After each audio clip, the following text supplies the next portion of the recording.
में क्या कुछ इस पूरे बैठक के बारे में तैयारियां हो चुकी है, क्योंकि ज्यादा दर आने की अपेक्षा भी कर रहे हैं? आज 5 बजे तीनों दलों की मीटिंग है।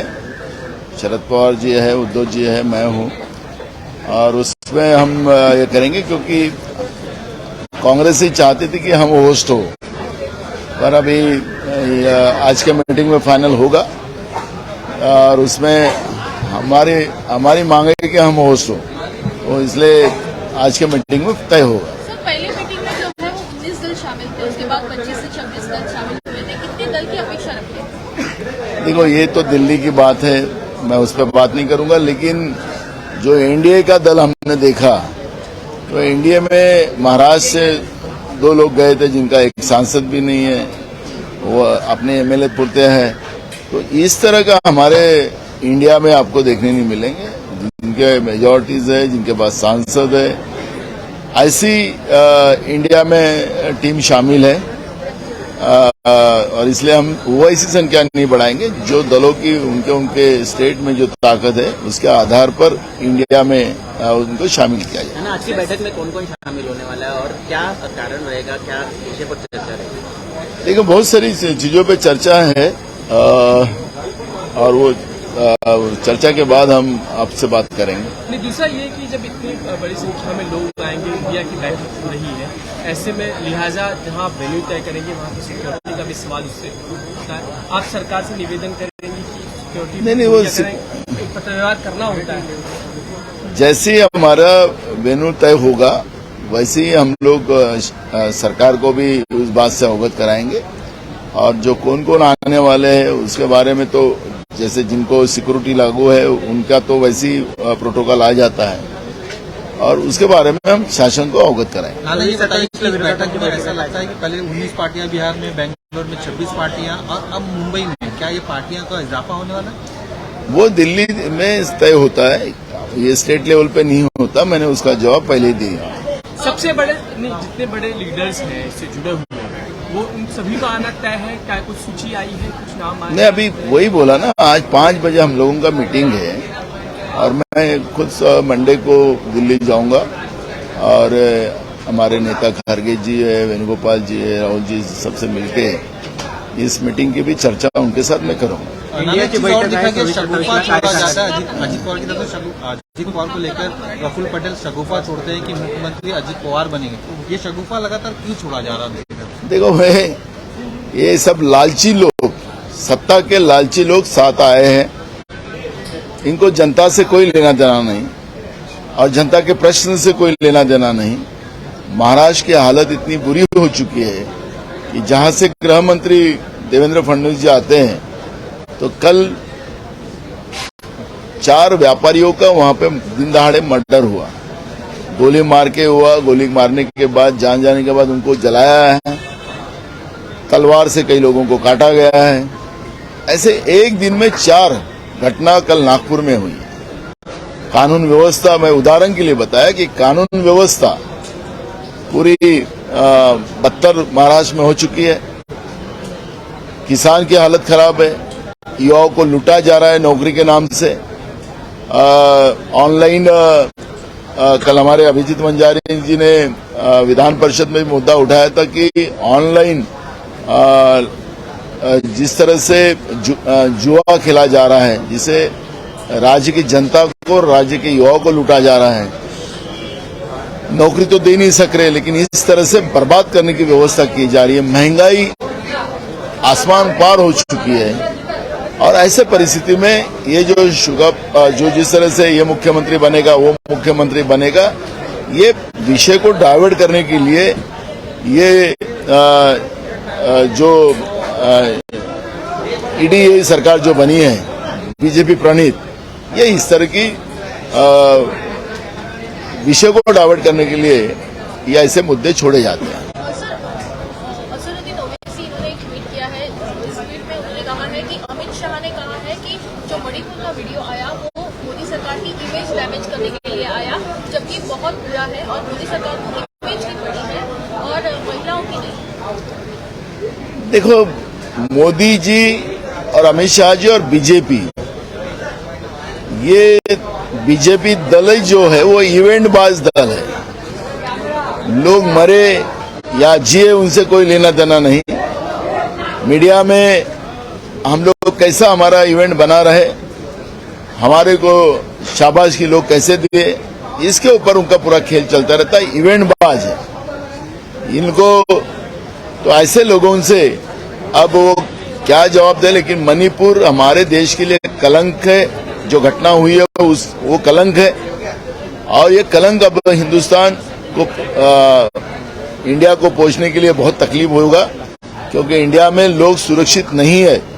इस तरह का मैसेज पूरे दुनिया में गया है, और उसकी जवाबदारी सिर्फ नरेंद्र मोदी जी की सरकार पे जाती है, बीजेपी पे जाती है।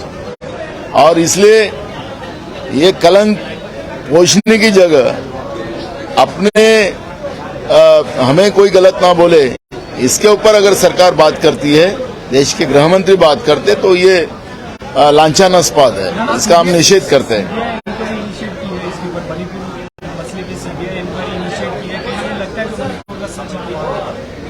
देखो, सीबीआई तो महाराष्ट्र के भी वो राजपूत अपने जो फिल्म स्टार थे उनके बारे में भी सीबीआई की इंक्वायरी बनी, पुलवामा के बारे में भी सीबीआई की इंक्वायरी लगी है।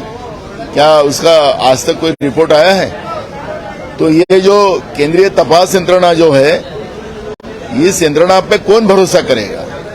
जो सच है वो दुनिया के सामने है, देश की जनता के सामने है। कल आपने दिल्ली में देखा होगा कि युवा पूरे कपड़े निकाल कर पार्लियामेंट की तरफ भाग रहे थे और मणिपुर के घटना का विरोध कर रहे थे।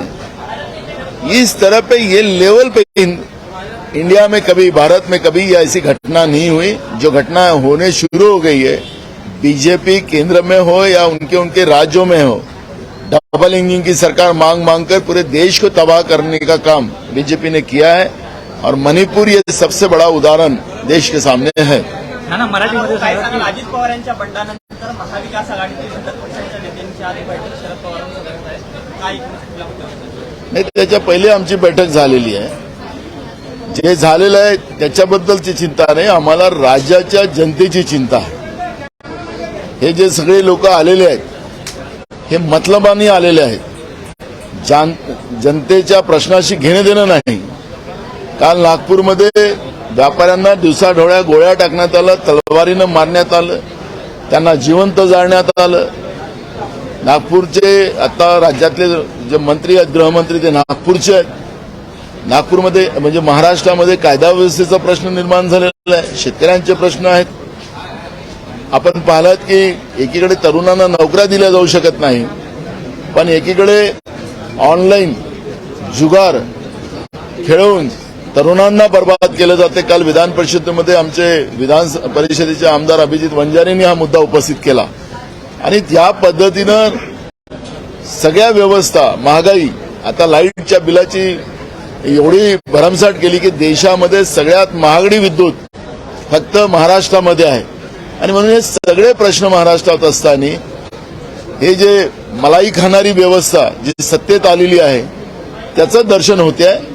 आणि म्हणून आज जे काही आमच्या महाविकास आघाडीची जी बैठक होती आहे ती राज्याच्या जनतेच्या मूळ प्रश्नावर, या सरकारचे जे आंधळं आणि बहिरं बनून बसलेलं सरकार आहे याचे डोळे आणि यांचे कान कसे उघडले जातील याच्यावरची चिंता आमच्या समोर आहे, आणि त्याच्यासाठी ही मीटिंग आहे।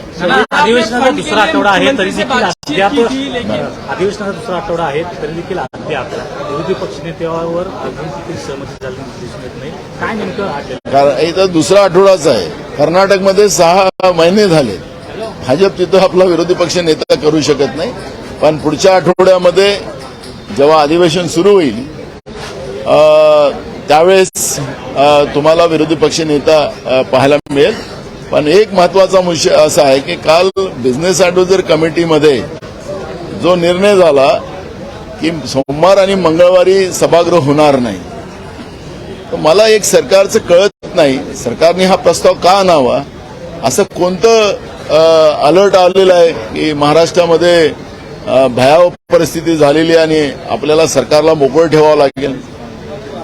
कशासाठी सोमवार मंगळवारचा दिवस यांनी अधिवेशन बंद ठेवण्याचा निर्णय घेतलेला आहे, हा प्रश्न आमच्या सगळ्यांच्या समोर निर्माण होत आहे. यांना खरं तर नैसर्गिक आपत्तीचं घेणं देणं नाही, पण यांची आका पुण्याला येतात दिल्लीवरून, त्या आकासाठी अधिवेशन रद्द करतात आहे का, हा प्रश्न या ठिकाणी निर्माण होत आहे.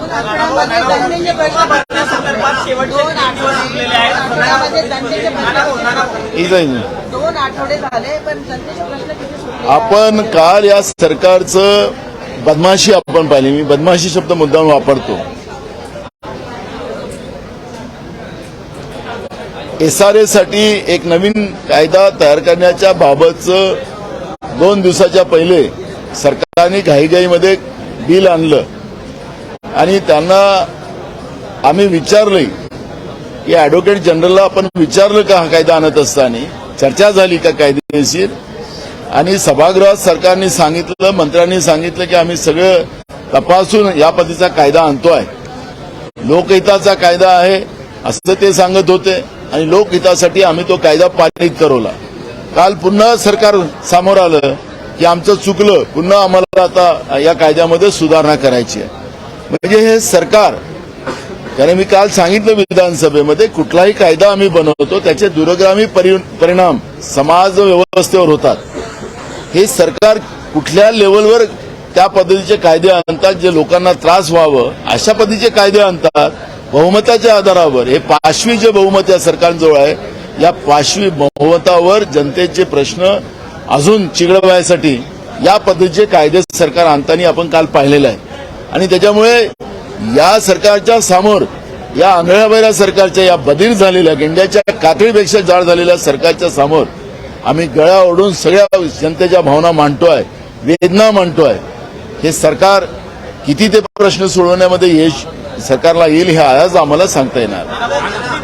संदर्भात शेवटचे 3 दिवस राहिलेले आहेत, मात्र शेतकऱ्यांना सर्व्हर डाऊन असल्यामुळे अडचण येत आहे. या संदर्भात काँग्रेस पक्षाच्या वतीने आम्ही आम्ही विधानसभेमध्ये ती भूमिका मांडणार आहे आणि सरकारने मुदत वाढवावी अशी मागणी आम्ही करणार. दादा अजित पवार हे मंत्रालयात पोहोचलेले आहेत, त्या ठिकाणी त्या आढावा घेत आहेत. मराठी होऊन जातो. हा, अजित पवार आता मंत्रालयात पोहोचले, त्या ठिकाणी ते कृषी विभागाचा आढावा घेत आहेत.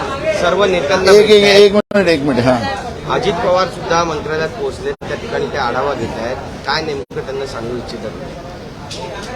नाही, आढावा काय घ्यायचा आहे, याच्यामध्ये पूर परिस्थिती भयावह आहे. काही भागामध्ये 3दा दुबार पेरणी झालेली आहे. हे सरकारजवळ आकडे आहेत.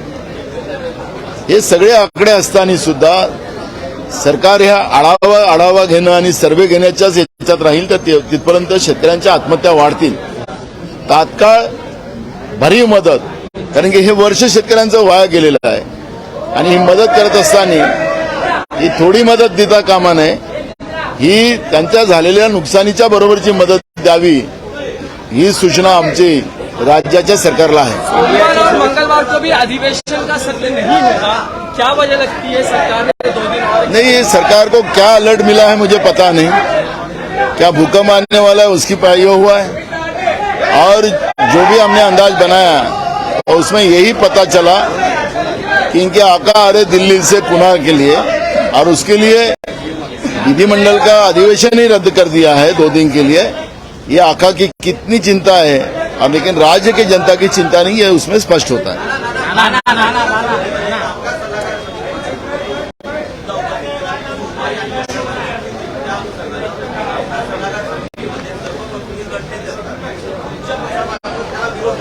आम्ही मागणी केलेली आहे, रेग्युलर ठेवा अधिवेशन.